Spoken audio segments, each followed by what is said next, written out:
A Buddhist monk walked into the temple, bowed before the altar, and burned every scripture in sight. Was he mad? Or had he finally understood something the rest of us missed? What if everything you believe about enlightenment, about sacred texts, is the very thing keeping you from it? This isn't a story about rebellion. It's a story about awakening, through fire. In a remote mountain monastery, where the wind whispered through ancient pines and silence was more common than speech, a scandal shook the spiritual core of the community. Venerable Theravada, a revered elder monk in his 70s, known for decades of scholarship, humility, and devotion, walked into the library hall of the monastery at dawn. He opened the wooden doors gently, as he had done thousands of times before. But that morning, something was different. That morning, he carried not incense or prayer beads, but fire. Within hours, the entire collection of Buddhist scriptures, hand-copied sutras, rare commentaries, sacred chants, were turned to ashes. The monks who lived alongside him stood paralyzed. Some screamed, others cried. A few tried to stop him but were met only with a steady gaze and a silent bow. The fire roared. The silence screamed louder. Word spread quickly. Theravada has gone mad. He's a heretic. Is this not the same man who taught us the Lotus Sutra by heart? Indeed. This was the very monk who had devoted 40 years of his life to studying, memorizing, and teaching the words of the Buddha. He had copied manuscripts by hand, translated ancient Pali texts into local dialects, and corrected errors in monastic recitations with precision like a living encyclopedia. And yet, he burned it all. Every page, every word, every symbol. What drove him to this? Was it senility? A hidden rage? Or something far more profound? The abbot of the monastery refused to speak to him. The novice monks avoided his gaze, whispering behind closed doors. Some villagers, having heard the news, came to the monastery gates in protest. Others simply left small bundles of incense in mourning, as if the Dharma itself had died. But Theravada, he sat in silence. Every morning, after the ashes cooled, he would sweep the stone floor where the scriptures once stood. He would offer tea to no one. He would gaze into the mountains. And he would smile, not with pride or defiance, but with peace. What could make a monk, so devoted, so respected, turn on the very foundation of his practice? What could he have seen, or unseen? To understand the fire, we must travel back into the man's past, into a life consumed by scriptures, haunted by words, and ultimately, liberated by letting go of them. From a young age, Ananda was different. While other novices struggled to stay awake during chanting sessions, Ananda's eyes would shine with rapture. He didn't just read the sutras, he lived inside them. At age 12, he had already memorized the Dhammapada. By 15, he could recite the Heart Sutra in Sanskrit, Pali, and 2 vernacular dialects. His teachers called him the mouth of the Buddha. As the years passed, his reputation soared. Disciples came from far provinces just to hear him speak. He never needed notes. He quoted entire discourses with the grace of a poet and the authority of a prophet. During Dharma talks, people wept, not because of emotional stories, but because of the clarity with which he revealed the teachings. Words, he once told a student, are not just tools. They are keys to the mind's prison. He became head of the monastery library, spending day after day cataloging, restoring, translating. He treated each scroll like a sacred relic, handling them with such reverence that some believed he could feel the pulse of the Buddha in the ink. But there was a shadow. One night, After delivering a particularly powerful sermon on the Four Noble Truths, a young monk approached him and asked, "Master, if suffering has a cause, and that cause is desire, then what is your desire?" Ananda paused. He smiled faintly. But that night, he couldn't sleep. That question echoed louder than any mantra. What is my desire? He had never questioned it before. He had assumed that dedicating himself to the Dharma, the words, the scriptures, was a form of transcendence. But now, a terrible realization crept in. What if he had simply replaced worldly craving with a craving for understanding? What if he hadn't renounced attachment, but merely relocated it? The next morning, he returned to the temple library and just stood there, surrounded by the ancient scrolls he had devoted his life to. Instead of peace, he felt burden. I had chained myself, he later wrote in a letter, with the very chains I thought would free me. And each link was a line of scripture. Even when meditating, he found his mind drifting not to silence, but to analysis, comparing passages, debating interpretations, replaying sermons. His practice wasn't silent, it was scholarly. His mind, a brilliant machine, but never still. He began to see a horrifying truth. He had become addicted to the teachings, while missing the teaching itself. In a world that worships knowledge, it's easy to confuse wisdom with accumulation. But wisdom is not what fills your mind, it's what empties it. And so Ananda began a new kind of journey, not through libraries, but through silence. Not into words, but into what the Buddha called the unborn, unconditioned, and deathless. He sat in the meditation hall, the sound of the bell still echoing in the air. His eyes were closed, but his mind wasn't still. It was busy, repeating phrases from the Satipatthana Sutta, lining up commentary from Buddhaghosa, dissecting the Abhidhamma like a surgeon. And then, silence. Not peace, not clarity, just emptiness. A hollow space where the words used to matter. Ananda opened his eyes. Around him, the other monks were sitting still, their breaths deep and slow. But inside his chest, something had cracked. I don't know what any of it means anymore, he whispered to himself. I know every word, but I've lost the truth. He walked out alone into the garden where cherry blossoms were falling like soft snow. He looked at the petals, and for the first time in decades, he didn't think of a metaphor, a sermon, or a quote. He just looked, and he cried, because for all his brilliance, he had forgotten how to be. That night, he didn't chant, he didn't bow, he didn't study. He just sat by the window, watching the moon rise, wondering how something so silent could shine so clearly. And for the first time, he asked himself, what if the truth can't be understood? What if it can only be lived? He stopped teaching. The monastery murmured. Is he sick? Is he in crisis? The truth was quieter, and more terrifying. He no longer believed in explanation. He began to notice how even his questions were clinging to structure, grammar, expectation. He didn't want to explain anymore. He wanted to see. One morning, a student brought him tea. The young monk asked, what should I read today, Master? Ananda looked at him gently and said, nothing.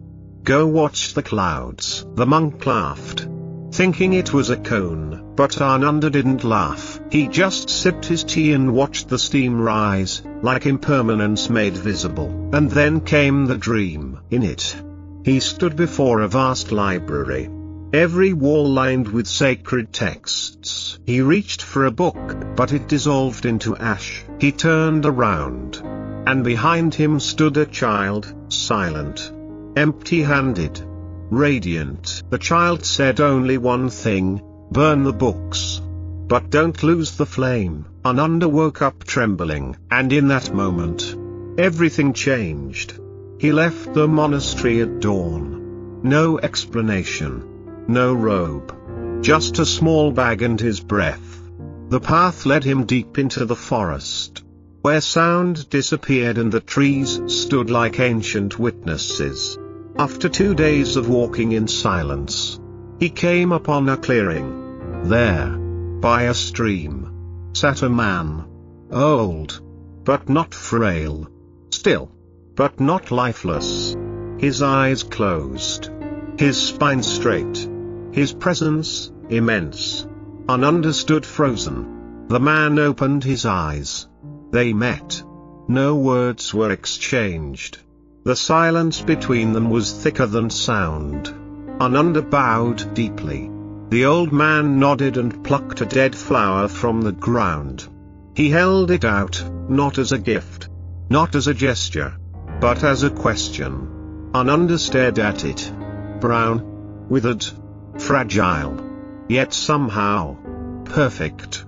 No lesson, no metaphor, just the raw presence of something that once was, and still was beautiful. Ananda began to weep, not from sadness, but from release. The old man finally spoke. Only one sentence, words are fingers pointing at the moon. If you cling to the finger, you miss the moon. And then he closed his eyes again. Ananda stayed there for 3 days. No instruction. No dialogue. Just stillness. Just breath. Just being. On the 3rd morning, the old man was gone. No footprints. No sign. Just the flower, resting on a flat stone. As if to say, the Dharma is not taught. It is transmitted in silence. Ananda bowed deeply, his forehead touching the earth. And then, he walked back, not as a monk of memory, but as a vessel of space. As he reached the monastery gates, he saw the library. For the first time in 40 years, he didn't feel reverence. He felt freedom. Not because the scriptures were false, but because they were no longer necessary. He walked in, gathered them, one by one, bowed before each scroll, then lit the fire. He chose the meditation hall, not out of disrespect, but because it was the most sacred space, where countless minds had bowed, and countless egos had struggled. He laid each scroll down with care, not haste. The Diamond Sutra, the Heart Sutra, the Lotus Sutra, each one kissed with fire. The flames danced slowly at first, like they, too, were unsure. Then they roared. Monks rushed in. Some screamed. Some froze. Some begged him to stop. He didn't speak. He simply bowed. One monk cried, "Do you hate the Dharma?" He looked up. His voice calm. "I loved it so much. I had to let it go." The abbot arrived. His face pale with disbelief. "You've lost your mind," he said. Ananda turned to him, eyes clearer than ever before. "No. I've only just found it. Outside, the smoke curled into the morning sky. Inside, the hall glowed with a strange warmth, not of destruction, but of release. When the final scroll crumbled, he sat cross-legged in the ashes, hands on knees, eyes closed, silent. Monks stood around him, stunned. One muttered, "He's gone mad," another whispered, "He's become enlightened." But Ananda said nothing, because truth, once seen, no longer needs an advocate. That night, he didn't eat, he didn't sleep, he just sat. And in the heart of that silence, something bloomed, an understanding that had no shape, no sound, no scripture, just stillness, just clarity, just flame. The next morning, the monastery felt like a courtroom. The ash was still warm, but judgment was colder than stone. Senior monks gathered, robes stiff, eyes sharp. "You've desecrated the Dharma," One said, "You've betrayed the Sangha." Another added, Ananda bowed, "If what I burned was the Dharma, then it was never alive to begin with." Gasps echoed through the hall. "How dare you speak in riddles after what you've done?" shouted a former disciple. Ananda didn't flinch. He simply said, "When fire touches paper, it burns. When truth touches ego, it screams." That line spread through the monastery like wildfire. Some admired it. Most rejected it. The abbot stripped him of his title. No longer venerable. No longer teacher. Just Ananda. A monk without a name. A vessel without a label. His room was emptied. His bookshelves, gone. His robes were returned to him folded. Without a word. But he accepted everything in silence. Because he had already let go of things far more precious. That week, letters arrived from distant monasteries. Some called for his expulsion. Others wanted a trial. A few, just a few, sent silence. And to Ananda, that silence meant everything. One afternoon, a young monk he had trained came to him with tears in his eyes. "Why, Master?" he asked. "Why destroy what you once taught us to love?" Ananda replied softly, "Because I realized I was teaching you the raft. But none of you were swimming." The boy didn't understand. Not yet. But something inside him shifted. He returned the next day. And the day after. To sit beside Ananda in silence. No scriptures. No chants. Just breath. Just presence. Villagers stopped coming to offer food. Rumors painted him as cursed. Fallen. Dangerous. One night, someone left a dead rat at his door. He buried it. With compassion. No blame. No hate. A few monks offered to defend him in council. He declined. "Truth does not need defense," he said. "Only illusions need protection."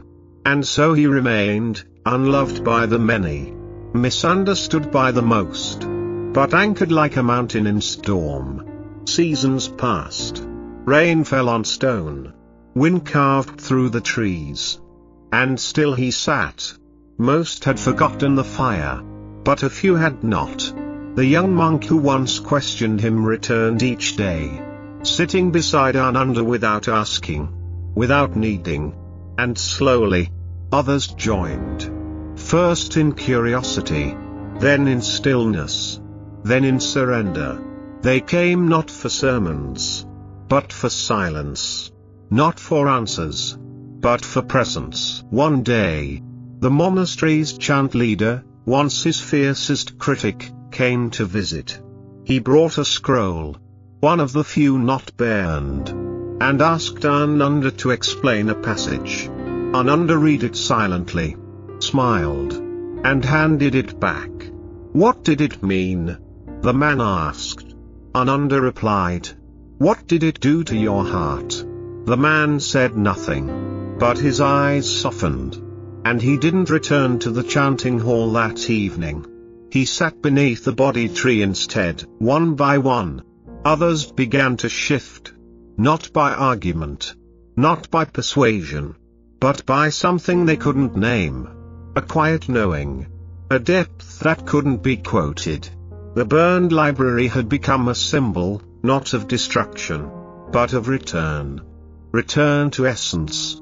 Return to breath. Return to being. Whispers of Ananda's transformation began reaching nearby villages. Some laughed. Others wept. A few came to see the man who burned the scriptures, and left in silence. Unable to speak about what they'd felt. His hut became a place of stillness. No icons. No relics. Just a mat. A cup. And the man who had once been everything, and now wanted to be nothing. On his final day, the sun rose slow and gold. Ananda sat beneath a withered tree. Legs crossed. Breath steady. Around him, the young monks gathered, not with questions, but with eyes open wide, hearts ready. He looked at them, smiled, and said, "Don't cling to what I have done. Don't imitate it. Burn only what binds you. But always keep the flame." And then he closed his eyes. He didn't speak again. He didn't need to. His final lesson was the silence he left behind. Years later, a new abbot was chosen. Once the boy who had asked, "Why did you burn the Dharma?" He built no new library. Instead, he planted a garden where the old one once stood. In the center, a stone engraved with Ananda's only remaining words, "The Dharma is not in the scroll. The Dharma is in the seeing." Visitors still come. They ask for texts. The monks offer them tea instead. Some leave confused. Others stay for hours. A few never leave, because something there speaks without speaking, a truth that cannot be printed, a flame that survives even the ashes.